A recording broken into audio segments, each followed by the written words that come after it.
तो मैं बड़ा आभारी हूँ मेरे भारतीय परिवार का कि उन्होंने मुझे कबूल किया। अव्वल तो ये है कि मैं उस कौम से ताल्लुक़ रखता हूँ जिसने भारत का बंटवारा किया। तो मैं तो गुनाहगार हूँ, गुनाहगार कौम से ताल्लुक़ रखता हूँ। इसके बावजूद मुझे इतना प्यार मिला, इतना मान सम्मान दिया। ये तो मुझे अब जाके जब चीज़ों का पता चलने लगा, तो मैंने कहा कि यार मुझे ऐसी जन्नत में जाना ही नहीं है। और मैं अपने आप को भारत का एक इंसान समझता हूँ, एक भारत माता को अपनी माता समझता हूँ। लेकिन ये पाकिस्तान भी तो भारत का ही बच्चा है। अब बच्चा बिगड़ गया है, बच्चा नालायक है, तो वो और बात है। जी, मैंने अभी देखा आपके हाथ में रुद्राक्ष है। क्या वो रुद्राक्ष है और कुछ और है? ये रुद्राक्ष ही है, और मुझे एक दोस्त ने भेजी थी। क्योंकि मैं आफ्टर ऑल मेरे पुरखों का धर्म हिंदुइज्म है। और मुझे किसी हिंदू दोस्त ने गीता भेजी। गीता की थोड़ी बहुत मैंने स्टडी की, तो मुझे ये पता चला कि गीता कहीं आपको पाबंद नहीं करता, आपको ओब्लाइज नहीं करता कि आप एक पर्टिकुलर गॉड की पूजा करें। गीता कहती है कि आप को जिस भगवान की पूजा करनी है करें, लेकिन Gita is a philosophy of life. तो मैंने उसकी तरफ जाना शुरू किया, उस स्टडी की तरफ, उस फिलोसॉफी ऑफ लाइफ की तरफ। तो मुझे काफ़ी चीज़ें नज़र आईं, जैसे कि मैं बीइंग मुसलमान, हमारा कुरान जो है वो टोटल राइट्स देता है मुसलमानों को। वो कहता है कि Musalman are superior than everyone. और if you want to have your rights in life, आपके लिए इस्लाम कबूल करना ज़रूरी है। तो मैंने ये एक फ़र्क देखा कि गीता आपको पाबंद नहीं करती कि आप किसी एक धर्म की पूजा करें। Gita gives you a philosophy of life. तो मैं उसकी तरफ हुआ, मैंने अपने आप को सनातनी कहना शुरू किया। तो फिर मेरे हिंदू दोस्त हैं, सनातनी दोस्त हैं, वो मुझे चीज़ें भेजते हैं। एक दोस्त ने मुझे पूछा, मुझे बोला आपको क्या कोई ऐसी चीज़ चाहिए जो मुझसे आप चाहते हैं? तो मैंने कहा मुझे रुद्राक्ष चाहिए। बोले वो क्यों? मैंने कहा इसलिए कि ये मुझे एक पहचान देती है कि मैं भी सनातनी हूँ।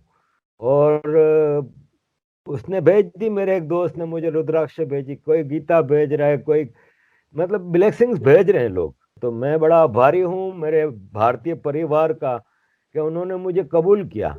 अव्वल तो ये है कि मैं उस कौम से ताल्लुक़ रखता हूँ जिसने भारत का बंटवारा किया, जिसके पुरखों ने भारत को छोड़ के जाने की गलती की।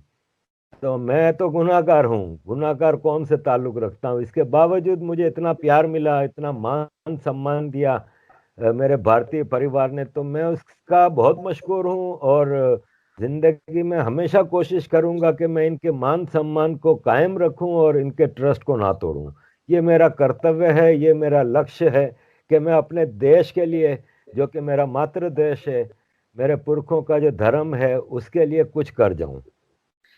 तो ये जो सनातन संस्कृति के साथ आपका परिचय हुआ, ये बचपन से नहीं हुआ था। ये हाल ही में हुआ है। ये बचपन से तो हमें माँ बाप ने तो कभी इंडिया और हिंदू धर्म की दुश्मनी या नफरत नहीं सिखाई थी। लेकिन जब हम स्कूल मदरसा जाते थे तो हमें हिंदू धर्म से नफरत सिखाई जाती थी। हमें सिखाया जाता था कि भारत हमारा दुश्मन देश है। एक डिस्टॉर्टेड हिस्ट्री पढ़ाई जाती थी। मुझे याद है कि मुझे बचपन में फख्र होता था कि महमूद गजनवी मेरा एक हीरो होता था। और मैं हमेशा कहता था कि देखो यार, इसने हिंदुस्तान पे 17 हमले किए, और फख्र महसूस करता था। ये तो मुझे अभी कुछ अरसे पहले यहाँ पे लंदन में ही जब पता चला कि महमूद गजनवी ने सोमनाथ पे 17 हमले किए, तो सोमनाथ हमारे गांव से कुछ ही किलोमीटर दूर है। तो मैं बैठ के सोचने लगा, मैंने कहा जब ये हमला करता था तो वहां पे सारे लोगों को मारता था। वो कौन लोग थे? वो मेरे पुरखों के लोग थे। तो मैं बैठ के अपने आप से इतना गिल्टी फील करने लगा, इतना मुझे शर्म आने लगी कि मैं अपने पुरखों को मारने वाले को हीरो मानता रहा हूं आज तक। तो पाकिस्तान में तो हमें ये चीज सिखाई गई। सनातन धर्म की बात भी करना, किसी को नमस्कार भी करना, तो हमें ये सिखाया जाता है कि तुम इस्लाम से खारिज हो गए, जन्नत तुम पे हराम हो गई। ये तो मुझे अब जाके जब चीजों का पता चलने लगा, तो मैंने कहा कि यार मुझे ऐसी जन्नत में जाना ही नहीं है।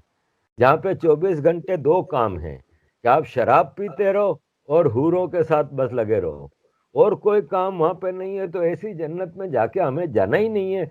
मैंने फिर फैसला किया कि मैं, अगर मरने के बाद कोई दुनिया है तो उसमें वहां जाऊंगा जहाँ पे मेरे देश के लोग होंगे, मेजोरिटी लोग। क्या बात है।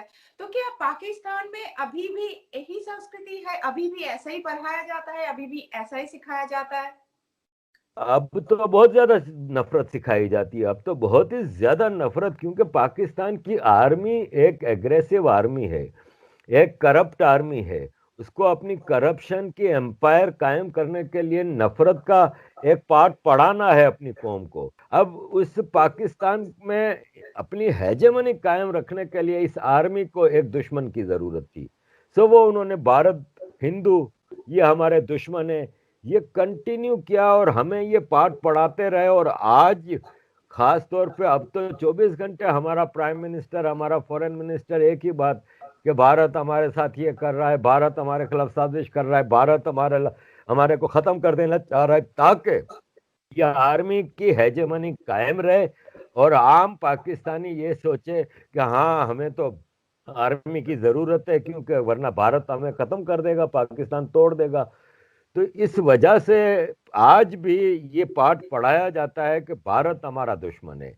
वरना इतने भारत में आतंक मचाए पाकिस्तान ने, इतना टेररिज्म किया, इतनी अनारकी फैलाई, इसके बावजूद भारत ने हर बार दो कदम आगे बढ़ के दोस्ती की। इवन आपके 26/11 जैसे कांड के बाद भी भारत ने पाकिस्तान के साथ अच्छे ताल्लुकात रखे, लेकिन अब भारत भी तंग आ गया। अब भारत कहता है यार बहुत हो गया, अब नहीं। तो ये है कि पाकिस्तान में आज भी यही पाठ पढ़ाया जाता है। तो आप मतलब आप खुद को क्या मानते हैं? आप भारत से मानते हैं, भारतवासी या Pakistani? Arif I am Azad an का खुद इंडियन को बोर्न क्या इन मानते हैं? पाकिस्तान। आई अच्छा। Am an Indian born in Pakistan. मसला ये है कि मेरी नज़र में काबुल से लेकर रंगून तक का जो एरिया है ना, वो भारत है। अब इस पे कभी ये होता था कि भारत में 47 से पहले भी 500 से ज्यादा छोटी छोटी रियासतें थीं, राज्य थे, जिनके अलग अलग, रामपुर राज्य था, पटौदी था, कश्मीर था, मुख्तलिफ रियासतें थीं। लेकिन ओवरऑल ये रीजन इंडिया है। और मैं समझता हूं कि ये मेरा देश है, रंगून से लेके काबुल तक का जो एरिया है ये मेरा देश है। पॉलिटिकली पाकिस्तान डिवाइड हो गया, ठीक है, लेकिन आप डीएनए चेंज नहीं कर सकते। मेरा जो डीएनए है वो भारतीय है, वो गुजरात से ताल्लुक रखता है। और मैं अपने आप को भारत का एक इंसान समझता हूँ, एक भारत माता को अपनी माता समझता हूँ। और पाकिस्तान में मैं पैदा हुआ हूँ, लेकिन ये पाकिस्तान भी तो भारत का ही बच्चा है। अब बच्चा बिगड़ गया है, बच्चा नालायक है, तो वो और बात है। लेकिन है तो आप इसको कोई भी डिनाई तो नहीं कर सकता। इवन आज हमारा जो भारत पाकिस्तान का आर्मी चीफ है बाजवा, ये बाजवे क्या है, सिख थे या हिंदू थे? चीमा क्या है, राजपूत क्या है? तो ये लाख अपने आप को अरब से जोड़ने की कोशिश करें, तुर्कों से जोड़ने की कोशिश करें, आफ्टर ऑल ये सब इंडियन है। और इनको जिस दिन ये समझ आ गई कि हमारा मातृ देश इंडिया है और इसके खिलाफ हम साजिशें बंद करना शुरू करें, तो मैं समझता हूँ पाकिस्तान और इंडिया दोनों बहुत तेजी से डेवलप करें।